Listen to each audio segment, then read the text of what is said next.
እልል በሉ ጋይስ፣ ኧረ እልል በሉ፣ አጨብጭቡ፣ ሸብሸብ አድርጉት። ኧረ ውይ በሉ። እግዚአብሔር እንዴት ደስ እንዳለኝ እናንተ አታውቁም። ለምን እንዳለቀስኩ ደግሞ አላውቅም። ይኸውላችሁ ማታ ማለት ነው ቁጭ በቃ እስክተኛ ድረስ እመቤቴን እስክተኛ ገብቼ እያየሁ እየወጣሁ ከዛ በጣም ነበር የተናደድኩት። እቺ 9 ቁጥር ምን አባቷ ነስ ምናምን ብዬ ረገምኳት ማለት ነው። እግዚአብሔር ልክ ከእንቅልፌ እንደተነሳው መጀመሪያ ያየሁት የቅምጥሌን ቻናል ነበረ ማለት ነውና ወይኔ ዛሬ በጣም ደስ ብሎኛል። ማታ ደስ ብሎኛል 9 የብሩኬ ስለመጣች የቅምጥሌ 9 ደግሞ ስላልጠፋች ተናድጄ ነበር እና እግዚአብሔር የተመሰገነ ይሁን። ለዚህ ቀን በቅተናል። እንግዲህ እኛ ከተራባረብን የሚያቀተን ነገር እንደሌለ ታውቃላችሁ። እግዚአብሔር ይመስገን። ቅምጥሌ ስለሚቻል ነው ነገር የሆነው። ትችያለሽ የኔ አንበሳ፣ የኔ ጀግና ሴት፣ የኔ ድሮን፣ የኔ ወርቅ ስራ፣ የኔ አበባ፣ በጣም ነው የምወድሽ፣ በጣም ነው የማከብርሽ የኔ ቁጥብ ሴት። በምን ቃል እንደምገልጽሽ አላውቅም። ብቻ ግን መድኃኒዓለም አባቴ ከዚህ በላይ ከፍ ያድርግሽ።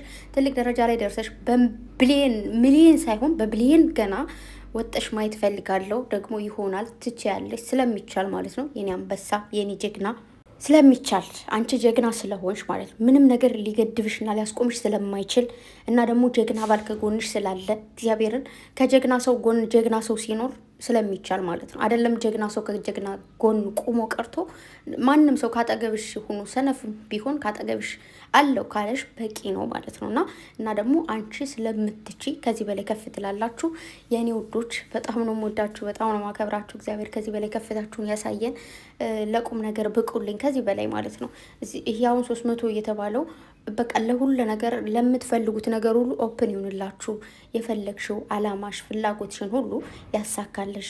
ብሩኬ ሁልጊዜም ካጠገቧ ከጎኗ ስላለ አይዞሽ በርቺ ስለምትላት ጀግና ባል ስለሆንክ እግዚአብሔር ልብን አይቀይርብህ። ማርያምን ከልቤ ነው።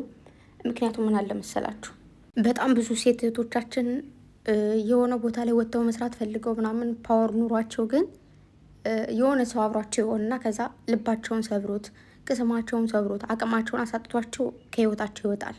ብዙ ጊዜ የምታዩት ነገር ካለ ማለት ነው። ያውን የማየው ነገር ስላለ በአካልም ታያላችሁ፣ ሶሻል ሚዲያ ላይም ካላችሁ እና ብሩኬ ደግሞ ከመጀመሪያው ጀምሮ እስካሁን ድረስ ካጠገቧ ያለ ጀግና ወንድ ነው። እውነት አለማመስገን ንፉግነት ነው። መቤቴን አሁን ላይ አይ ነው መልካም ወንዶች እንዳሉ አውቃለሁ፣ ጎበዝ ወንዶች እንዳሉ አውቃለሁ። ግን ብሩኬ ደግሞ ሁልጊዜ ከጎኗ ነው፣ ሁልጊዜ አለውሽ። በተለይ ትናንትም አይታችኋል።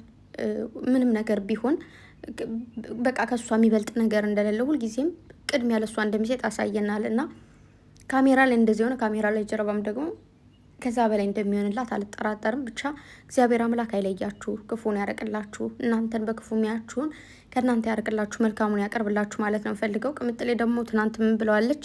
የኔ ያለው ባይ የኔ ያለኝታ ብላ እንግዲህ የፍቅር ምልክት ልካለታለች ማለት ነው፣ ሸር ስታደርግ ማለት ነው። እና ከዚህ ምድር ላይ ማለት ነው ጸብ ወይ ደግሞ የሆነ ነገር መታገል ኢትስ ኖርማል ቀላል ነገር ነው ምናምን። ግን ፍቅር የሁላችን ደካማ ጎን ነው።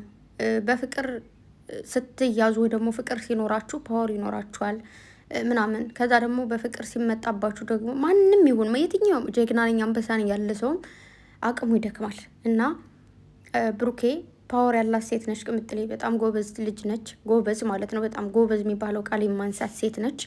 እና ከዛም በላይ ደግሞ አንተ ከጎኗ ሆነ አለኝታዋ እኔ ያለሁልሽ ምንም ነገር ቢመጣ ታያላችሁ። ሁልጊዜም ቅድሚያ የሚሰጣት ለሷ ነው። እና ይህንን ልብን አይቀይርብህ። የምሬን ነው ማርያምን መብራን ልብን ትጠብቅልህ። ልብ ምንድን ነው ማንነትን ማጣትና ልብን ማጣት ከባድ ነገር ስለሆነ እሱን ነገር እንዳታጣው መብራን ትጠብቅልኝ። ቅምጥሌ ወርቅ ከዚህ በላይ ጀግና አንበሳ ሆነሽ ብቻ እንዴት ነው ከብርታትሽ ላይ ብርታት፣ ከጥንካሬሽ ላይ ጥንካሬ፣ ከጉብዝናሽ ላይ ጉብዝና፣ ከሁሉ ነገር ጨማምሮልሽ ከዚህ በላይ ከፍ ብለሽ እንደምታኮሪን አልጠራጠርም። እኔ አንቺ ወዳጅ በመሆኔ እኔ አንቺ ተከታይ በመሆኔ በጣም ነው የምኮራው። ማርያምን በቃ ደረቴን ነፋ አድርጌ ነው እንትምለውና ብሩኬም እንደዛው ጨረቃዎች በአጠቃላይ የእናንተ አድናቂ ነኝ ምናምን ስል ማለት ነው እመቤቴን በጣም ነው የምኮራውና ስለሚገባችሁ፣ ስለምታኮሩ፣ ስለማታሳፍሩ ጀግና ስለሆናችሁ በቃ ታኮራላችሁና የእናንተ ወዳጅ ሆኖ የሚያፍር የለም የሚኮራ እንጂ ማለት ነው። ቀብረር ነው የምንለው ብታዩ። እና በጣም ወዳችኋለሁ። ያው እንግዲህ ወደ ስሬስ ከመጣው እኔ አቅም የለኝም እና በጣም ነው ደስ ያለኝ። ቅምጥሌ 300 ሰብስክራይብ ኦን ዩቱብ ቴንክስ ፋሚሊ ብላ ቲክቶክ ላይ ፖስት አድርጋለች ስቶሪ ማለት ነው። እንግዲህ ቴንኪው ብላችኋለች የገባችሁ እዩ ማለት ነው። ቲክቶክ ላይ ጻፈላችሁም እንዲሁም ደግሞ ኢንስታግራም ላይ 300 ገብተናል ብላ ደግሞ የጀግንነትና የጭብጨባ ምልክት አድርጋለች የኔ ቆንጆ። እና ደግሞ ምሽት እስኪ መሽ ጓጓው ፎቶ እስኪ ፖስት አድርጉ ቁልት ልትብላችሁ ምናምን ማለት ነው። እንደዚህ ምናምን ፍንድስድስድ ብላችሁ ዛሬማ በቃ ዘሩ ቀለጠ ነው እኮ ቀለጠ በሉት። አረ ቲክቶክን አብዳልኩት በቃ ዝም ብላችሁ ዛሬ ማለት ነው። እንደው ሌላ ቻናል ሌላ ምናምን እስኪ አታርጉ ዝም ብላችሁ ማለት ነው። ዘሩ ቀለጠ ሰው ምንድነው የሚለው? ቀለጠ ዛሬ ነው ቀናችን ምናምን ነው ነገር በቃ የሰርግም ቢሆን አድርጉት ቀውጡት ነው የምላችሁ። ቤት በቃ ይቀወጥ ዛሬ ቀናችን ነው።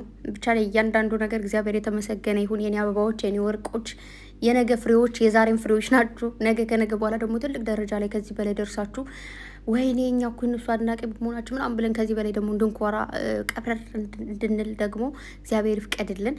ጋይስ ደግሞ አፍጥኑት። ብሩኬ 350K ሊደፍን ትንሽ ነው የቀረው።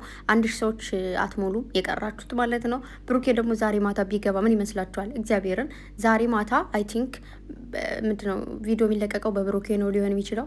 ምክንያቱም ትናንትና በቀደም ዕለት በቅምጥሌን የተለቀቀው 300K እንዲገባ ስለፈለጉ ማለት ነው። ቶሎ የቅምጥሌን ስለጓጉ ዛሬ ደግሞ የብሩኬ 350K ይደፍናል። ከዛ ዛሬ ማታ ደግሞ የብሩኬን ዘሩ ቀለጠ እያለን ደግሞ እንጨፍራለን ማለት ነው። ብቻ እግዚአብሔርን ከፍታችሁን ከዚህ በላይ ያሳየን። የኔ አንበሳዎች፣ የኔ ጀግናዎች፣ ቁጥብ ያላችሁ ብሩኬም ወንድ ነኝ ብሎ እንደ ወንድነቱ የሆነ የማይሆን ነገሮች ማያደርግ ቁጥብ ያለ ማርያምን ጥንቅቅ ያለ ልጅ። ቅምጥሌም ደግሞ የሆነ አንዳንድ እንዴት መሰላችሁ የሆነ ነገሮች በጨመሩልን ቁጥር የሆነ ፈንገጥ ገጥ ምንላት ነገር አለች እና ያችን ነገር እንኳን አንድ ቀን ሳላይባት እዚህ የደረሰች ጀግና ሴት ነች። እና ሁልጊዜ ምላችኋለሁ ሶሻል ሚዲያ ላይ ከመጣች ካወቅናት ጀምሮ ስቲል እስከዛሬ ድረስ ምንም ያልተለወጠች ያልተቀየረች በቃ በሴትነቷ እየተጠበቀች ቁጥብ ያለች ወርቅ ናትና እና ታዲያ እነዚህ ልጆች አሁን ሰብስክራይብ አይደለም ሌላ ነገር ያንሳቸዋል? እግዚአብሔርን አያንሳቸውም? ሰብስክራይብ ምን ችግር አለው? ስለዚህ ቶሎ በሉ። ዛሬ የብሩኬን የቅምጥሌ ስናከብር አክብረ እንደጨረስን ነገ ደግሞ የማን ይከበራል? የብሩኬ ማለት ነው። ኦ ማይ ጋድ እንዴት ነው ደስ የሚለው! እንዴት ደስ ሊላቸው ይሆን ግን አላቅም። ጠዋት ማለት ነው ልክ 300 ከዛም በየጠባለች ማለት ነው እመቤቴን። ምክንያቱም በጣም የሆነ አንዳንዴ ጓጓችሁለት ነገር ምናምን በተለይ እኔ ትናንት ነበር እንደውም በቃ አሁን ካሁን እያልኩ ስሮጥ ወደዛ ቻናል ሲሄድ ስመጣ የዋልኩትና ብቻ ግን እግዚአብሔር የተመሰገነ ይሁን። ፈጣሪ ከፍ ያደረጋችሁን ማንም ሊጠላችሁ አይችልም። ፈጣሪ ሁልጊዜ ከፍ ያደርጋችሁ። ፈጣሪ ሁልጊዜ ሰላም ያደርጋችሁ።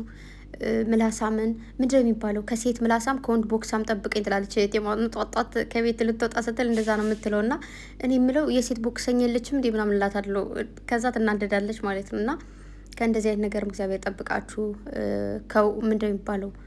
ብቻ ከብዙ ነገር ፈጣሪ ይጠብቅልኝ። እወዳችኋለሁ። በጣም ነው የምወዳችሁ፣ በጣም ነው ማከብራችሁ። በድጋሚ ኮንግራጁሌሽን። እና ጋይስ አታፍጥጡ፣ ሄዱ ፖስት አድርጉ። ኮንግራ እያላችሁ ምንድነው እዚህ እኔ ጋር የምታፈጡት? ምን ጉድ ናችሁ? ያላ ወዳችኋለሁ። ባይ